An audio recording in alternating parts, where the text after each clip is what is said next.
corner with you, but since I have raised the audio matter, let me start from there because you have had to actually.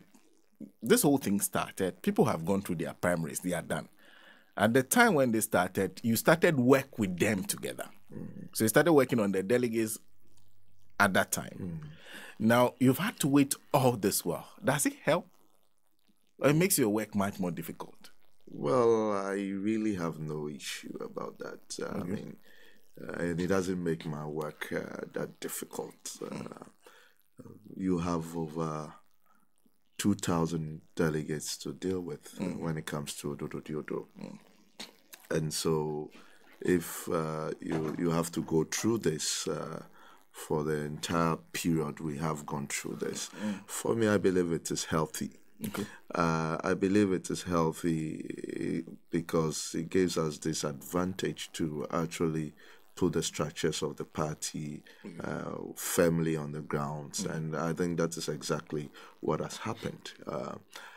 You should have looked at the situation either to, if the elections have occurred somewhere in May. It means that you would have to deal with the entire constituency, which is over 160,000 people, and that is more difficult. So if you are complaining about over 2,000, what of 160 over 160,000? What would you do? So really, those who normally complains, for me, I believe, are not up to the task. So there's a lot more time for you to touch base with the delegates properly. Exactly. Firmly, if we want a resounding victory. Look, my target is to go into an election and win by 40,000 minimum margin. And it is possible if we do our work well. 40,000 between you and the closest? Whoever they are bringing. That will be the minimum. Is that not audacious? No, it's not. Really? Yeah. What gives you that confidence? Well, I know it is possible. I know what I have put in. I am constantly with the constituent. I can say that I live there more than my own home. My presence is always there every day. From Sunday to Saturday, my presence is always there. I have a relationship with almost every corner, almost every home, and what I bring on board, plus what is already there, gives me that assurance.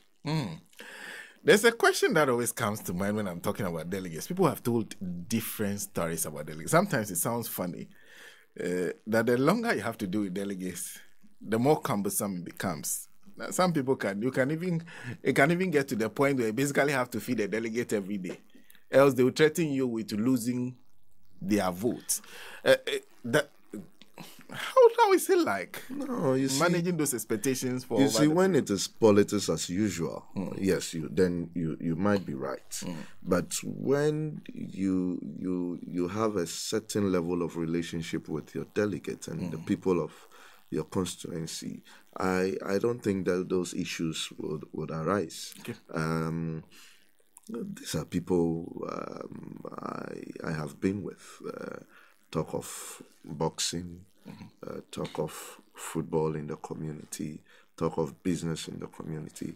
These are, I mean, my office is not also far from, aside having my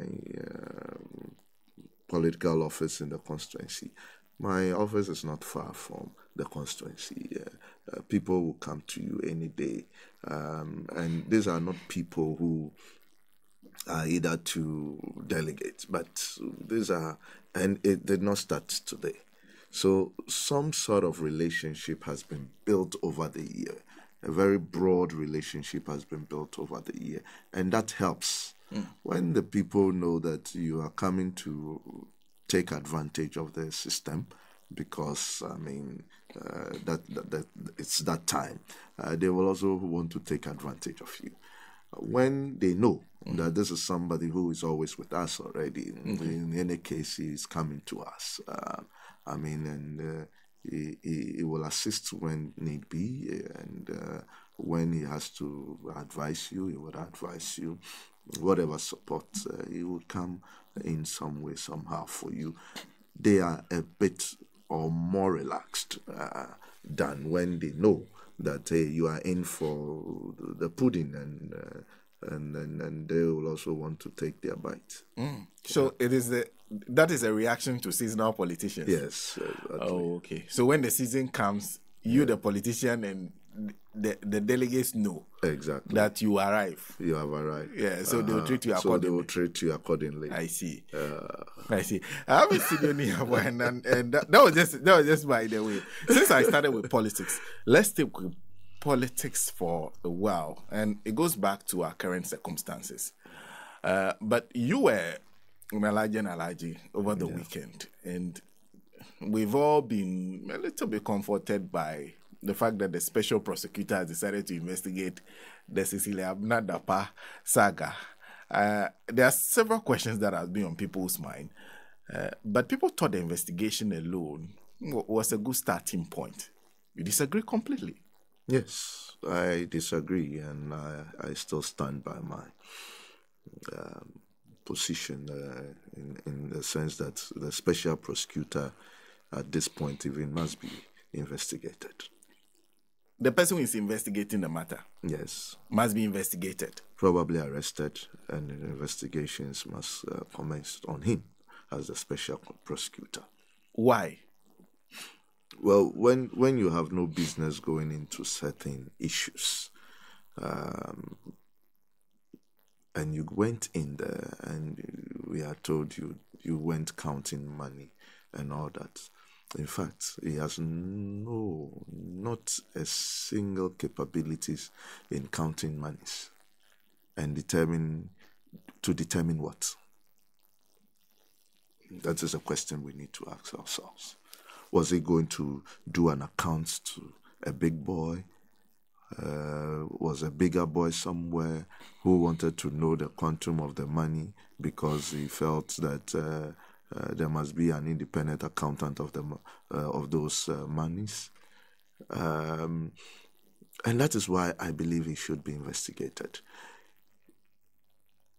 Madam Cecilia Dapaah, at the point where the special prosecutor had to go in, had not committed any crime. There is no limitation on the amount of money you can hold in your safe. Okay. There is none like that. If there is, the special prosecutor can produce it. So no crime has been committed. If there was anything at all, crime rather has been committed against Madam Cecilia Dapaah, for which is in court. Okay. He resigned based on the fact that it has caused some form of embarrassment to the government and all that. Because yes, the government she is with have been the biggest noisemakers about the fact that they are growing the financial sector. The financial sector is stronger and all that. With a strong financial sector, you should have people taking on savings rather than putting or holding money in cash. Okay. So it brings some form of embarrassment, and that is why she claims she wants to resign and all that. That is fine. Until we actually can tell where those monies are coming from, whether legit or not, no crime was committed. And therefore, it was on what basis did he, the special prosecutor, went in to count money? To render accounts to who? The president? What is the guarantee that the monies that were counted, so they say, were intact and has been banked in Madame Cecilia's Dapaah's name or has been taken to a different location, I mean, if there has been an accounting of those money, who was the recipient of that report? And that is why I call for the arrest of the OSP, the SP, the special prosecutor. Yeah. He should be arrested. In any serious country, he should be behind bars. Because the suggestion has been, this is a public officer. Now, from just a cursory look and just thinking about it, what she's been doing mostly is being a minister of state. Now, if you put the monies that we've paid her over the period together, she shouldn't have money in her house to the tune where somebody can take out $1 million, over 300,000 euros, about 400,000 cedis. I perfectly do agree. And that is why we must first and foremost go in there by the right authorities to determine whether those monies were legally made. Okay. That is the crux of this issue. So I was expecting the GRA to go in. The Ghana Revenue Authority. Exactly. Madam, where is your tax returns for these periods? And I know they have it. Okay. Because Madam will have a TIN number. You can make money directly and make money indirectly. So there could be related parties that she has relationship with. That it is possible they can make those money. The husband is one. Okay. Sibling, her offsprings are one. Okay. The children are another parties. Okay. I mean, she is an Akan, so Wafa and all those things probably might even come in. At the long run, the interest of the GRA today should be that if anyone has made so much money, have we taken our taxes from it? Okay. So first and foremost, you go there to take your taxes out of those money. That's the very first step. That is the very first thing.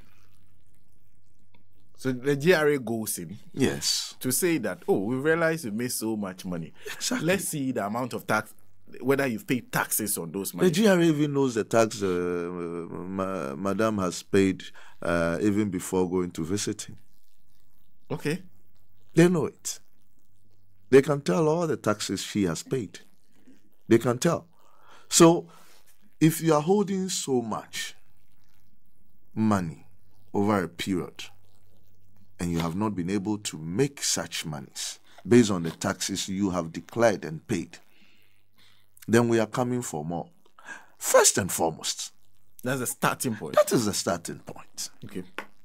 It is up to the one or the taxpayer to say that, well, this money is non-taxable because this is the source of the money. Okay.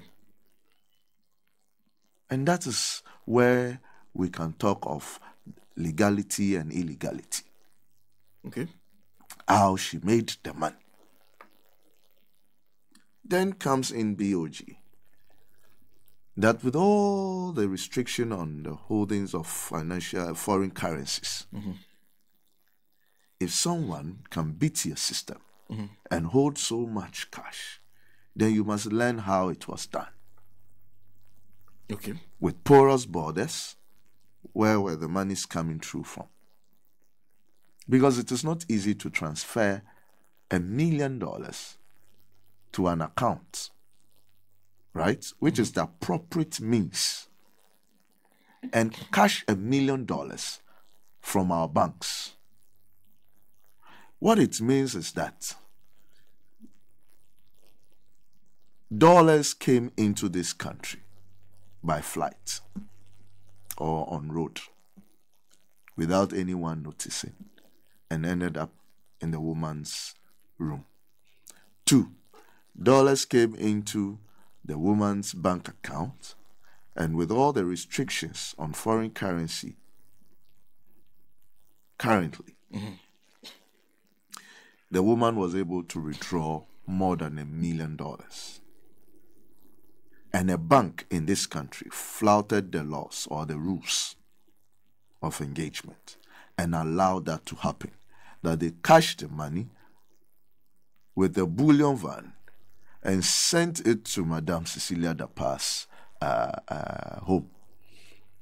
If that is not the case, Madame Cecilia Dapaah, with the limits given that you can take in terms of cash, and mind you, if it was transferred into this country and you want to take it, you are supposed to take it out in cedis.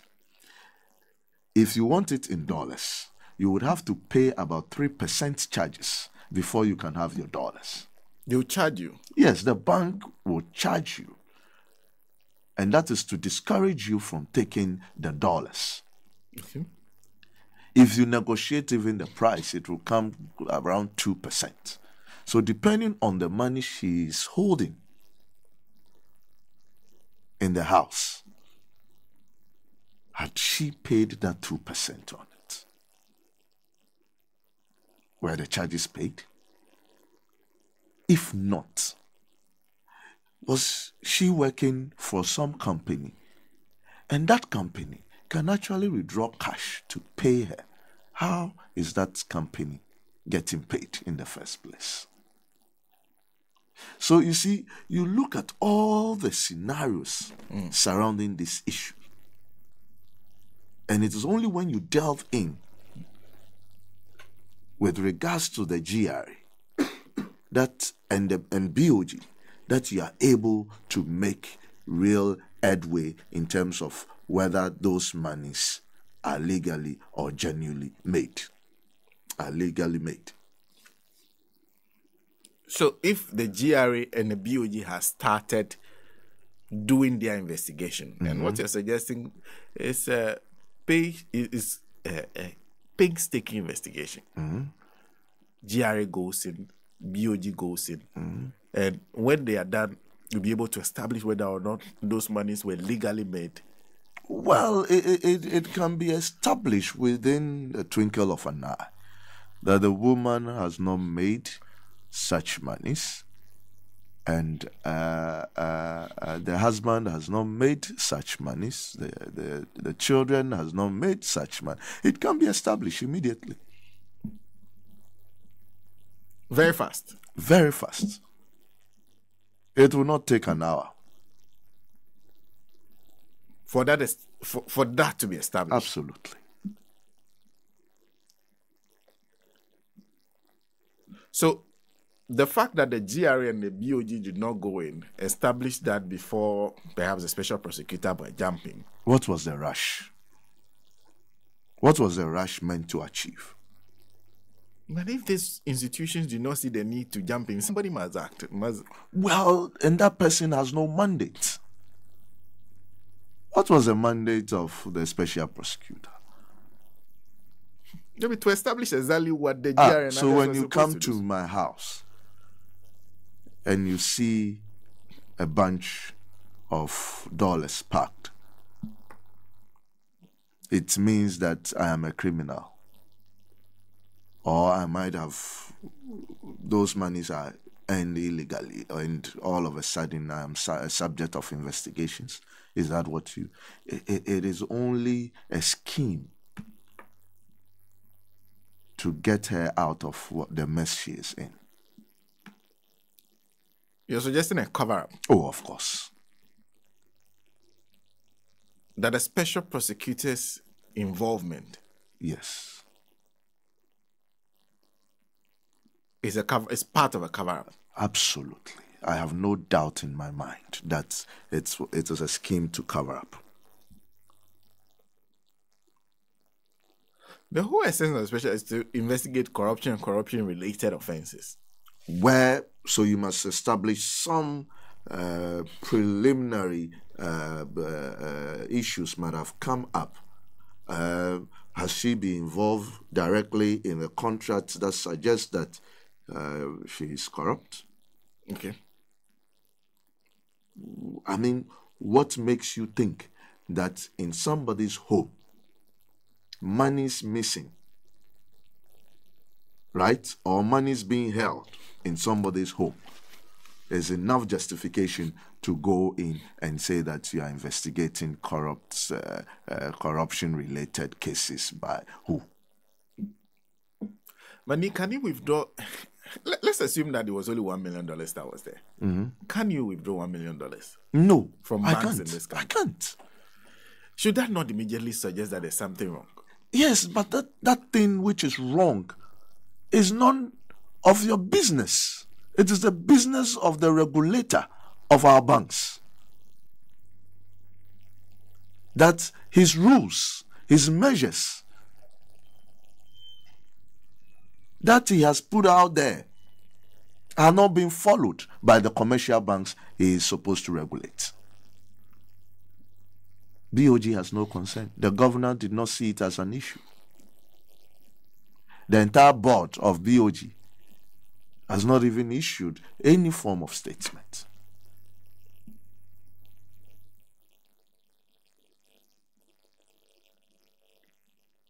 And when we come to the BOG itself, we will delve into that. Well, we have Nii Yarboi Annan in studio, and that's his stance on it. That the very first group that we should have heard from, the GRA, followed by the Bank of Ghana. Yeah. Once they've not gone in there, what the special prosecutor has done will result ultimately in a cover-up. Oh yes, it's a cover-up. Not will result. It's a cover. It has been covered up already. The matter has been covered up for you. Of course.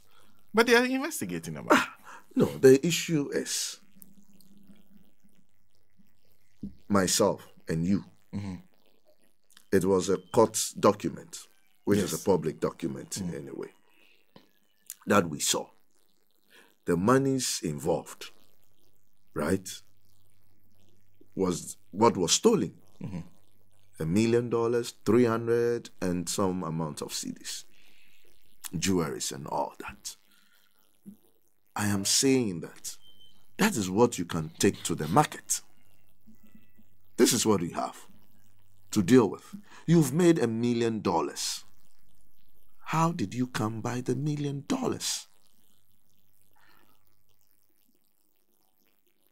That is the first step. You would need to go to court. A GRA needs to go to court, and the GRA has been doing it. They get a warrant, they come to people's offices, and they take computers and all that. And if you believe that Madam Cecilia's Dapaah's home is a criminal scene, then do it rightly. Okay. I am saying that you went in there to count money. That is what we were told, unless it's not the case. But you went in there to count monies. To do what? Only to take account for the big boy and to tell the big boy that your money is intact. Money is intact. That's all. Who? Oh, my friend, you You're should suggesting know. that there's somebody who You should know those who were exchanging the letters, the love letters. What? The president was only because I am saying that you know those who exchange the love letters, so you can determine who is the big boy.